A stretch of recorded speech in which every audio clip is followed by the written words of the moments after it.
भारत के अंदर ये एक बहुत बड़ा विषय बन चुका है कि जो इनकी आज़ान की आवाज़ है ये भारी भरकम लाउड स्पीकर से लगाई जाती हैं।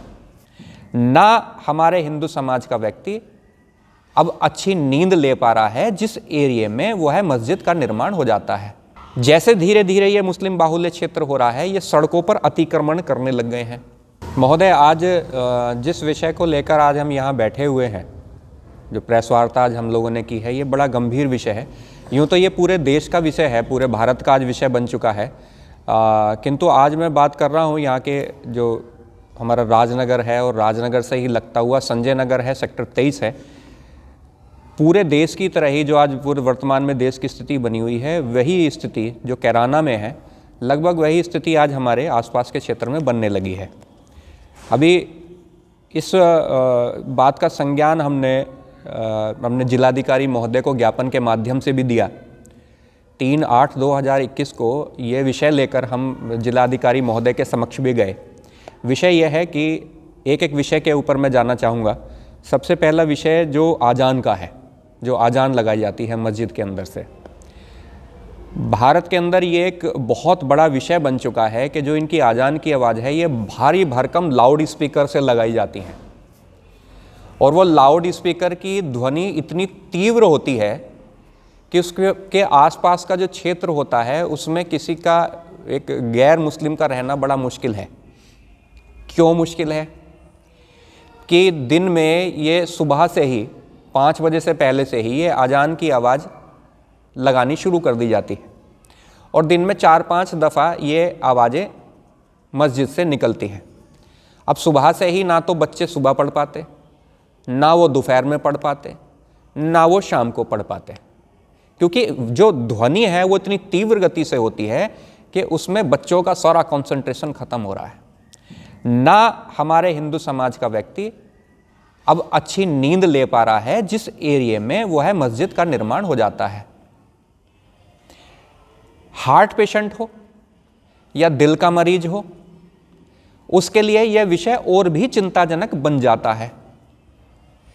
भारत सरकार ने, केंद्र सरकार ने, राज्य सरकारों ने इसके कुछ मापक तैयार करे गए हैं ध्वनि प्रदूषण को लेकर, जिसके अंतर्गत कितनी ध्वनि का कितना विस्तार होना चाहिए, किस गति के साथ ध्वनि होनी चाहिए, सामाजिक स्थल से, मंदिरों से, मस्जिदों से, जैसे भी बहुत सारी चीज़ें हैं कि ध्वनि किस प्रारूप में उसको हमें ध्वनि को आगे लेके जाना है।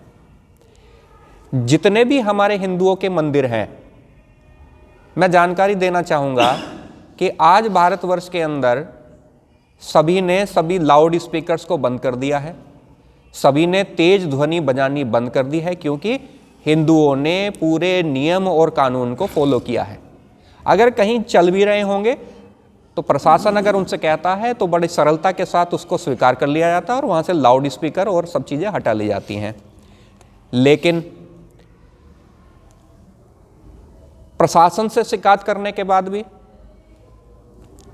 पुलिस से और सरकार से प्रार्थना करने के बाद भी आज यथा स्थिति में ये लाउड स्पीकर आज भी उसी गति के अनुसार, तीव्रता के अनुसार बजाए जा रहे हैं, जिसके प्रभाव क्या पड़ रहा है? जिसका प्रभाव ये पड़ रहा है कि हिंदू परिवार परेशान होकर धीरे धीरे अपने मकान बेचते चले जा रहे हैं, अर्थात ये कहें कि वहाँ से पलायन करते चले जा रहे हैं। दूसरा विषय में आऊँगा कि जो यहाँ का जो क्षेत्र है, जैसे धीरे धीरे ये मुस्लिम बाहुल्य क्षेत्र हो रहा है, ये सड़कों पर अतिक्रमण करने लग गए हैं। कहीं पर जनरेटर बीच में लगा दिया, कहीं बीच में खोखा लगा दिया। धीरे धीरे मीट और मांस की दुकान धीरे धीरे बढ़ती चली जा रही हैं। पूरा आसपास का वातावरण ही प्रभावित होता चला जा रहा है। और देखिए कि जब वहाँ पर कोई सरकार की, नगर निगम की टीम आती है, पुलिस की टीम आती है, तो ये सारे लोग एकत्र हो जाते हैं, उनसे झगड़ा करते हैं, यानी कि उनको भी वहाँ से डर के भागना पड़ता है। तो एक आम जनता का क्या होगा? तीसरा विषय आप ये देखिए कि जो ये क्षेत्र है, जो राष्ट्रीय राजमार्ग में निकल रहा है हमारा, हापुड़ और मेरठ रोड जो निकल रहा है, वहाँ पर कम से कम 30, 40, 50 की तादाद में जो बैलों पर जो फल बेचते हैं, वो सारी जो इनकी आबादी है वो मुसलमानों की है। उन्होंने लगातार वो अतिक्रमण कर रहे हैं सड़कों पर, जिससे कि भारी जान का सामना करना पड़ रहा है। बराबर में आपके यशोदा कैंसर हॉस्पिटल है। कई बार मैंने स्वयं ये देखा कि वहां से जैसे ही एम्बुलेंस निकल के आती है तो उसे कई बार वहां जाम का सामना करना पड़ता है। यहां पर भी पुलिस और प्रशासन झुका हुआ नजर आता है, डरा हुआ नजर आता है। क्यों नहीं इन पर जाम के मुकदमे लगाए जाते? क्यों उनको यहां बसने दिया जा रहा है? चौथा मैं विषय लेके जाऊंगा कि जो सेक्टर 23 के बराबर में ही राजनगर एक बड़ी पॉश कॉलोनी है, जहां पे डीएम, एसएसपी, बड़े बड़े राष्ट्रीय नेता तक यहां पर जिनका निवास स्थान है, जहां बड़े बड़े पुलिस के अधिकारी रहते हैं। वर्तमान में आज जब पूरा देश इस्लामिक जिहाद और इस्लामिक आतंकवाद के से निकल रहा है, उससे जूझ रहा है, जहां मंदिरों को टारगेट करने की जिहादियों की रणनीति बनाई जा रही है, और भारत के अंदर इंटेलिजेंस द्वारा ये लगातार मीडिया के माध्यम से बताया जा रहा है कि भारत के अंदर स्लीपर सेल बड़ी मात्रा में, तादाद में यहां पर काम कर रहे हैं। उसके बाद भी सुबह 7 बजे से राजनगर की पॉश कॉलोनी में सुबह 7 बजे से सोइयों की तादाद में मुसलमान कबाड़ी कहां से आ रहे हैं, कहां से नहीं आ रहे हैं, किसी को कोई संज्ञान नहीं है।